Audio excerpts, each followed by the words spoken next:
শেষ জামানে হাদিস এসেছে যে আখিরুজ জামানে মেয়েদেরকে ধরা হবে, মানে মেয়েরা ধরা দিবে না, ধরা হবে, পেট কেটে ফেলা হবে, এর ভিতরে যা আছে ওকে বের করে ফেলা হবে। স্পষ্ট টাটকা হাদিস। কেউ দলিল চাইলে আমাকে নক করেন, আমি দিব দলিল ইনশাআল্লাহ। কোন সময়ের জন্য অপেক্ষা করছেন? এই সিজারিয়ান এই ট্রেডিশনটা আজকে থেকে 50 বছর আগে ছিল। আপনার দাদিরা কি এইভাবে সন্তান জন্ম দিয়েছে? তাদের 11টা বাচ্চা হইতো, 12টা 15টা বাচ্চা হইতো, আর আমার একটা দুটাতেই সিজার লাগে। গরু ছাগলের বাচ্চা হয়, আমাদের বাচ্চা হইতে পারে না? সুবহানাল্লাহ, সুবহানাল্লাহ। ইভেন আমার ক্ষেত্রে এমন হয়েছিল।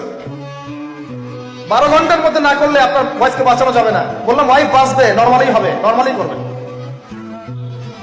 আমি যাই না মাঝে দাঁড়ানো, আলটিমেটাম সময় দিচ্ছে যে সময় আগে হবে না, সময় এটা পার হয়ে গেলে সিরিয়াস অবস্থা, মারা যেতে পারে, মরবে না, এভাবেই হবে, করান।